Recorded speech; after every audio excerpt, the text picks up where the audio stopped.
قل هو الله أحد الله الصمد لم يلد ولم يولد ولم يكن له كفوا أحد তুমি আসমানে থাকো প্রভু আমি জমিনে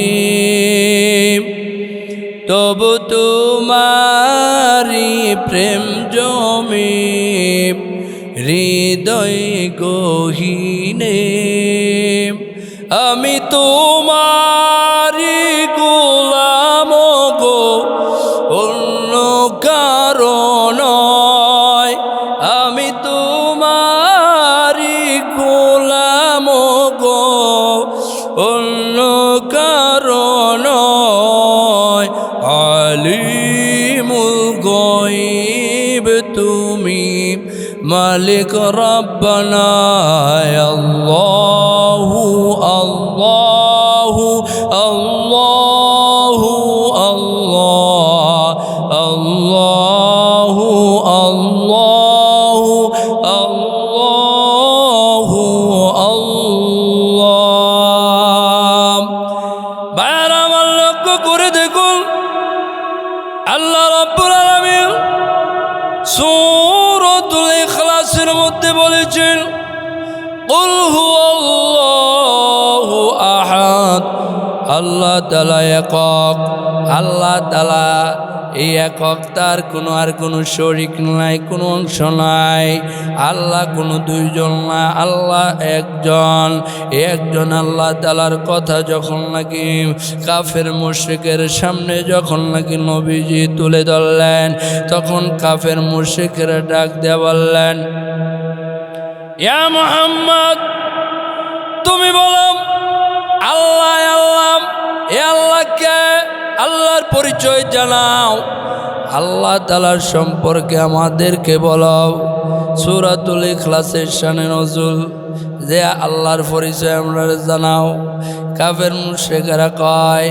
যে আমরা তো যারে মানি তারে আমরা বানাইছি মাটি দিয়া কিছু বানাইছি সিমেন্ট দিয়া কিছু বানাইছি লড দিয়া তো তুমি যে তোমার আল্লাহর কথা বলো আল্লাহ কিসের তৈরি আল্লাহর কি ছেলে সন্তান আসেনি আল্লাহ কয়জন এমন কইরা যখন বললেন নবীজিকে সূরাতুল ইখলাসের মাধ্যমে আল্লাহর পরিচয় জানায় দিলেন কাফের মুশরিকদেরকে জিবরাইল আলাইহিস সালামকে ডাক দিয়ে আল্লাহ তাআলা বললেন জিবরাইল আমার হাবিবের কাছে সূরাতুল ইখলাস নিয়ে যাও আমার পরিচয় তুলে ধরার জন্য বলাও তখন নবীজির কাছে জিবরাইল আলাইহিস সালাম আসলেন নবীকে আয়েশা বললেন কুল নবী বলেন সুবহানাল্লাহ হ্যাঁ নবী বলেন কুল হুয়াল্লাহু আহাদ আল্লাহ একক এ কাফেরেরা তোমরা যে বলো আল্লাহ কয়জন নবী আপনি তাদেরকে জানায় দেন আল্লাহ একজন আল্লাহ একক আল্লাহর ডাইনে বামে আর কেউ নাই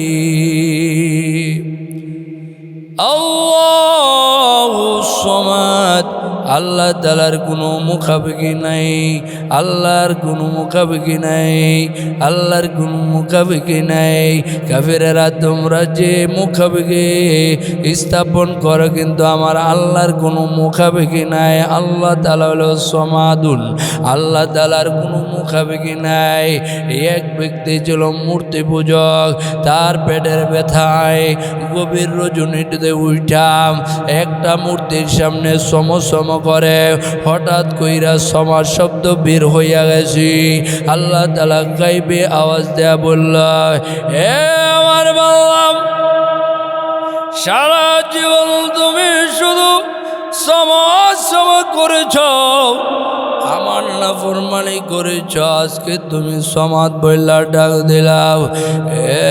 আমার বান্দা তুমি কেন আমারে ডাক দিলা বলাও? এই কথাটা শোনার পরে তিনি আশ্চর্য হয়ে গেল। এত বছর পর্যন্ত মূর্তির অর্চনা করে, মূর্তি পূজা করে, কিন্তু কোনোদিন তো আমারে বলে নাই, কেউ আমারে ডাক দেয় না। আজকে আমারে কে ডাক দিল? দৌড়ে এক আলেমের কাছে গেল। আলেমের কাছে গিয়া বলল যে হে আলেম শোনো, মুসলমান তোমাদের মধ্যে কেউ কোনো সমাদ আসেনি? এখন ওই আলেম ডাক দিয়ে বলল যে সমাদ তো হলো আমার আল্লাহর নাম। তাই নাকি? আল্লাহকে, যিনি আমাদেরকে বানাইছে। এখন ওই মূর্তি বুজুর্গ ডাক দিয়ে বলল হে আলেম তাহলে শোনো, তোমাদের আল্লাহ আমার ডাকে সাড়া দিয়েছি, আমি সমাদ বলেছি, আমার বিশ্বাস হয়েছে আল্লাহ ব্যতীত আর কোনো মাবুদ নেই, কোনো ইলাহ নাই। আলেম গো, আমার এই কালেমা পয়রা মুসলমান বানায়া দাও।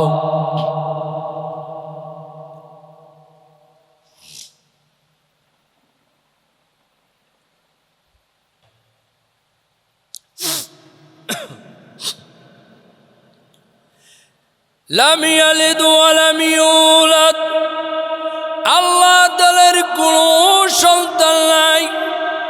আল্লাহ তাআলা কাউকে জন্ম দেয় নাই, আল্লাহ তাআলা কাউর থেকে জন্ম নেন নাই। আল্লাহ তাআলার কোনো ছেলে সন্তান নাই, আল্লাহ তাআলা কারো থেকে জন্ম নেন নাই। এই জন্য আসুন, লাম ইয়ালিদ ওয়া লাম ইউলাদ ওয়া লাম ইয়াকুল লাহু কুফুয়ান আহাদ। আল্লাহ তাআলার সমকক্ষ কেউ নাই। আমরা যে এতগুলো, আমরা যে এত মানুষ, আমরা এত কাজ আমরা করি, কিন্তু আল্লাহ তাআলা কারো কোনো সমকক্ষ ইয়া কোনো কাজ করতে হয় না। এই জন্য কাফের মুশরিকদেরকে আল্লাহর পরিচয় জানানোর জন্য সূরাতুল ইখলাস নাজিল করে বলেছে যে ইখলাসের মধ্যেই তোমরা আমার আল্লাহর পরিচয় পেয়ে যাইবা। আল্লাহ একক, সে তার কোনো মোকাবিকি নাই, তিনি কারো জন্ম দেন না, কারো থেকে জন্ম নেয় নাই, তার সমকক্ষ কেউ হইতে পারে না।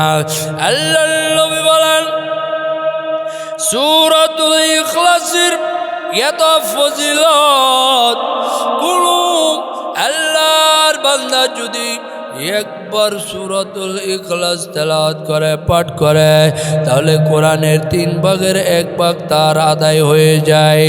আল্লাহর নবী বলেন যদি কোনো ব্যক্তি যদি 3 বার যদি সূরাতুল ইখলাস তেলাওয়াত করে, তাহলে তার পূর্ণ কোরআন খতমের সওয়াব দেওয়া হয়। বাইরে আমার লক্ষ্য করে দেখো, কুবা মসজিদের ইমাম ছিল যিনি নাকি সূরাতুল ইখলাস তেলাওয়াত করতেন। প্রত্যেক নামাজের রাকাতে সূরাতুল ইখলাস তেলাওয়াত করে। মানুষেরা অভিযোগ করল শুধু কুল হুয়াল্লাহ সূরাই পড়ে, আর কোনো সূরা কিন নাই। এখন তিনি মুসল্লিরা ইমামকে বললেন, ইমাম শুনেন, আপনি সূরাতুল ইখলাসই শুধু তেলাওয়াত করেন, অন্য সূরা কি পারেন না? অন্য সূরা পড়লেও তার সাথে যোগ করে সূরাতুল ইখলাস কুল হুয়াল্লাহ পড়েন, এই সূরাটা বাদ দেন। এই কথা শোনার পরে কুবা মসজিদের ইমাম ডাক দিয়ে মুসল্লিদেরকে বলল, তোমরা যদি আমারে রাখতে চাও রাখো, কিন্তু আমি সূরাতুল ইখলাস পড়া বন্ধ করব না। নবীজির কাছে বিচার নিয়ে মুসল্লিরা গেলেন, ইয়া রাসূলুল্লাহ, ইয়া হাবিবাল্লাহ, আল্লাহর নবী গো, ওই যে কুবা মসজিদের ইমাম, তিনি শুধু কুল হু আল্লাহ পড়ে, সূরাতুল ইখলাস পড়ে, প্রতি রাকাতে পড়ে, অন্য সূরা পড়লেও তার সাথে সূরাতুল ইখলাস মিলায়া পড়ে। এই সূরাটাকে বাদ দেওয়া যায় না। এখন কুবা মসজিদের ইমামকে ডাকা হইল। নবীজির সামনে আসলেন। নবীজির সামনে আসার পরে নবীজি ডাক দিয়ে বললেন, হে ইমাম শোনো, তুমি শুধু ইখলাস কেন তেলাওয়াত করো? এইটাকে বাদ দেওয়া যায় না।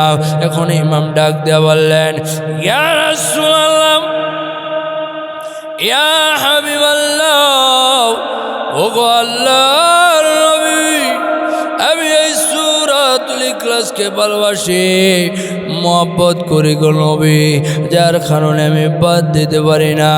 আল্লাহর নবী ডাক দিয়ে বললেন, ইমাম তাহলে শোনো, এই সূরা ভালোবাসার কারণে আল্লাহ রাব্বুল আলামিন তোমারে ভালোবাসবে, আর আল্লাহ ভালোবেসে এই সূরার বিনিময়ে তোমারে জান্নাত দান করবে।